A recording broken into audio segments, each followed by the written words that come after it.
Hello everybody, I'm back with another video. Today I'm in the same place as the last time. This is Drummanor Forest. Before moving into this video, let me show you this place around. Instead of sitting and making a video, I thought I'll go for a wee walk and record the video. So in this video, we will talk about education loan. If you're planning to take an education loan, if you already took your education loan to go abroad and do your bachelor's or master's, how you should be planning your journey of paying back your education loan. I do have a lot of experience with education loan because when I came to the UK, I took education loan. I'm still paying my education loan. I want you to know a few things if you are planning to take an education loan or if you already took an education loan, how you should be planning your journey of paying back the education loan. First of all,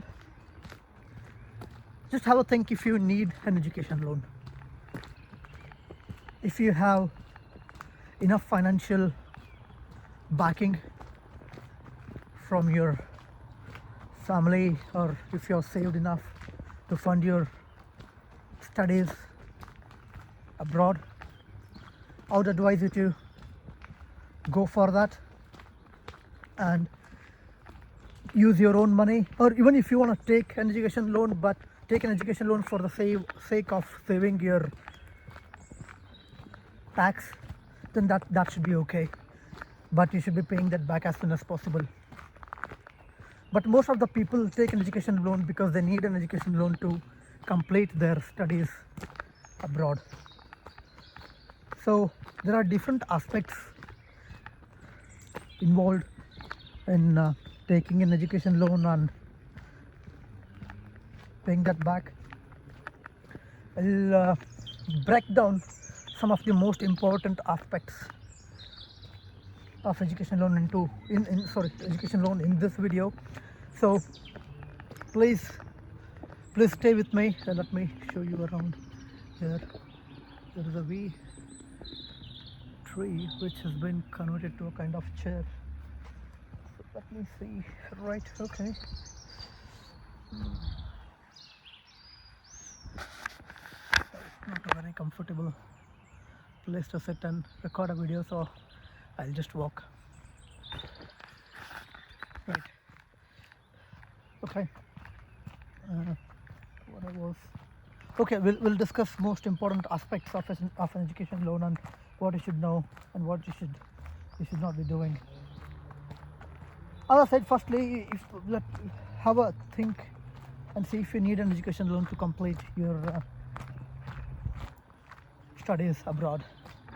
So if you need an education loan, and if you really think you can pay it back on yourself, then go for it.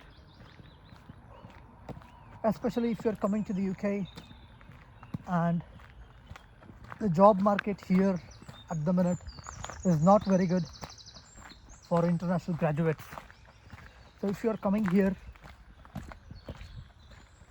for your master's or for your bachelor's, or then taking an education loan and planning to pay it back within certain years, let me tell you, it would take at least 3 to 4 years for you to pay back an education loan once you start paying it back. So you would get 2 years of free EMI period. What do you call it? I don't know what you call it. If you are doing 1 year master course here in the UK, you don't have to pay your interest for 2 years. For a year of you studying in the university and then a year after graduating for you to get a job. So you get 2 years and you don't have to pay any interest during that period. But my advice would be pay your interest. That is the main thing, pay your interest, because if you don't pay your interest, it's just a compound interest that will be on your principal amount.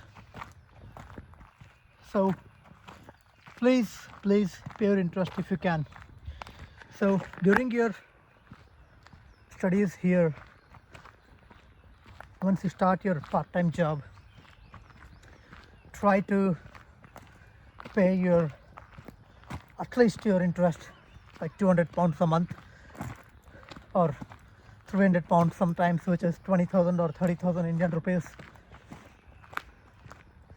So try to pay that interest. And I did not do that, and I completely regret it. I did not do that, and I had to pay a lot of interest on top of my principal amount, and I'm still paying it. So don't do as I did. Pay your interest during your university if you can. At least your interest, even not if not the principal amount, at least the interest, and then you can see what you can actually do. So during your university, if you get a part-time job, say for let's say if you're getting paid £12 an hour or £13 an hour, so basically you can if you work 20 hours a week, so you can get around £800 in hand. I'll say 700 to 800 pounds. So if your rent is, let's say, £400 or £500, you pay the rent, and grocery maybe £100, and whatever is remaining, if you can save something, please pay that money back to your loan so that you at least pay your interest. That would be my first advice to you if you take an education loan. Second advice is that don't wait for 2 years to start paying back your principal amount. So as I said, you'll get 2 years of grace period. You call it grace period? I don't actually remember what you call it, but let's say grace period, where you don't have to pay back your you don't have to pay your interest and the principal amount. But as I said, try to pay back your interest start paying back your interest once you get a part-time job, and if you can save some money every month, then please do it. And the second advice would be, yes, don't wait for 2 years to start paying back your principal amount. It's so how to do that?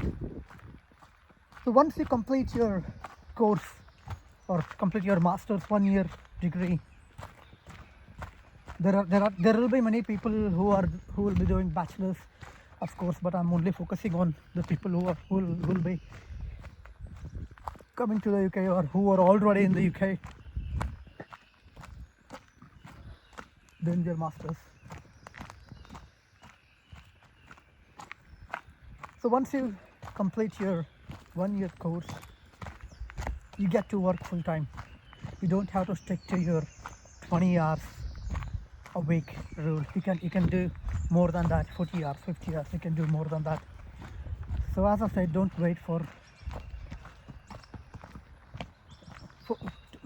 wait until you come to the end of 2 years of grace period. So once you finish your course, you get to work full time. You get a full-time job. It doesn't have to be in your core sector. If you can get a job in core sector right after completing your course, that would be great. That would be great. But if you can't, if you don't get into a full-time job, temporary full-time job, like customer service or work in a bar or hospitality, whatever job. So go get into that job. Try to avoid night shifts, because if you do night shifts,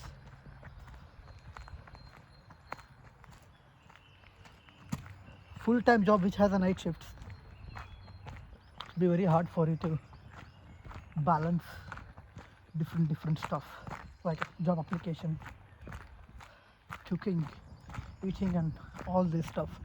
So I would not advise you to get a night shift, but if there is no choice, then you have to do it. Yeah. So once you get a full-time job, start paying your EMI. Given that you're also saving some money for postgraduate, so post-study work visa, PSW, and some people call it, and some call it graduate visa, whatever it is. Currently, you get this visa for 2 years, but I think they are changing that rule to 18 months. So keep that in mind. So if you have to save that money, then save that money, and also try to send some money back to India to pay your education loan. What banks usually do is they give you a fixed EMI. Say for example 35,000 per month, which includes interest and the principal amount. If they say you can pay back 35,000 every month, don't do that. They want you to pay more on your interest. So that is why they are saying pay less. Like they would say like 35,000 per month would be enough. No, if you just pay 35,000 per month, it will take a long time for you to pay back your education loan. Don't do that. Let's start pay at least more than that, say 50,000, until you get your graduate visa, because you should also have to save some money to apply for graduate visa. I don't know how much it is. I'm assuming if you're applying for 2 years of graduate visa, then it is going to be 2 years of IHS, which is immigration health surcharge, which is £1,000 or £1,035, I think, £1,035 a year, and you'll be applying for 2 years. That is going to be £2,070, and then your visa application fee, that is going to be £850. So in total, that is going to be £3,000 approximately. So keep that in mind. You should be also saving for your graduate visa if you have to pay for your graduate visa. But if you have enough financial support, then that's no issue. Then send all your money towards your education loan. So yeah, that would be my second advice. Try paying back your education loan as soon as possible. So first advice was, what was that? Oh yes, paying your interest while doing a part-time job in the first 2 years of grace period. Don't wait for your grace period to end. That is where bank make money out of us. I waited for 2 years, so they made a lot of money. The bank basically made a lot of money from me, and still making a lot of money from me. So don't wait. So pay your interest in the first 2 years, and once you complete your university, and if you manage to get a temporary full-time job, or a real your sector core full-time job, try paying your loan back, the actual principal amount back. And if you're if you're not from student visa, if you're not going to graduate visa, and if you get a sponsorship right after your university, that will be great. If you can do that, look for that option. And again, in most of the companies, they don't pay IHS and visa application fee. You have to pay that yourself. They only pay fees for certificate of sponsorship. That's it. So you have to pay that as well. So anyway, if you get a job in a core sector, or even if you get a if you get a temporary full-time job, in most cases you have to pay the visa fees for yourself. Company, if you get a sponsor job, company would only pay for certificate of sponsorship and immigration skill surcharge. I don't know what is that called. The companies also pay.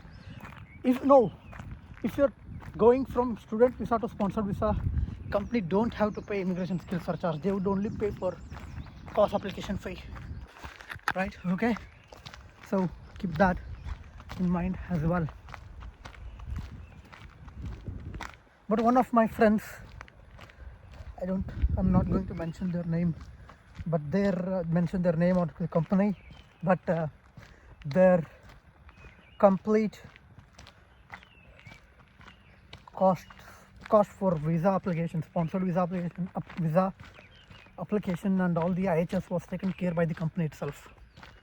So if you get lucky, then that's very good. Sometimes you may get lucky. So that would be my second advice.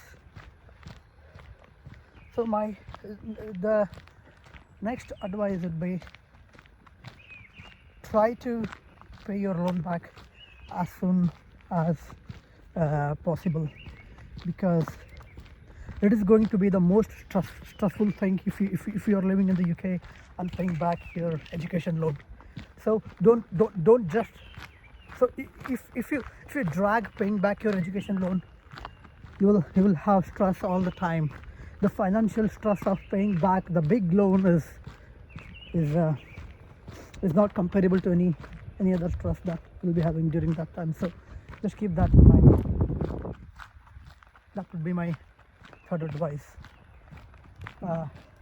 If you have any financial backing or financial support from somebody else who are ready to help you with, or if your own family is ready to help you with, I'm not saying take that support. What I'm saying is take that support but pay them back as soon as you get money. You'd save a lot of interest. Interest rates are very high, and it depends on the bank as well. The interest rates might range from 8% from 8% to 12-13% sometimes. So, but if you have to take a loan, take it from a nationalized bank. Don't go for private banks. They charge a hell lot of money on top of your principal amount. Don't go for nationalized banks. Sorry, don't go for private banks, just go for nationalized banks. That would be my third advice. Fourth, okay, so I'm thinking what else you should be keeping in mind.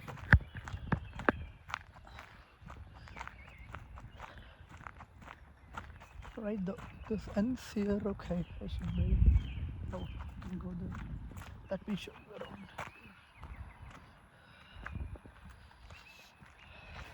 I'm switching because I don't have anything to hold my mobile phone. I'm holding it with my hand, so there's some pain in my hands. I'm going to the small road. I've never been here, so the first time I was here in this forest, I used to just walk that circuit up there in the forest. I think this is the bigger circuit I'm doing. So right, okay. What I was about to say. Ooh, okay. Right, these would be my top three advice if you're taking an education loan and trying and paying back your education loan. The fourth point is not advice, but I want to tell you the reality of education loan and how does all these aspects of education loan fits into the bigger picture of studying abroad and can you really pay back your education loan, and how the job market is going in the UK especially. Is it helping you? If it's helpful enough for you to, is it helping you to pay back your loan, or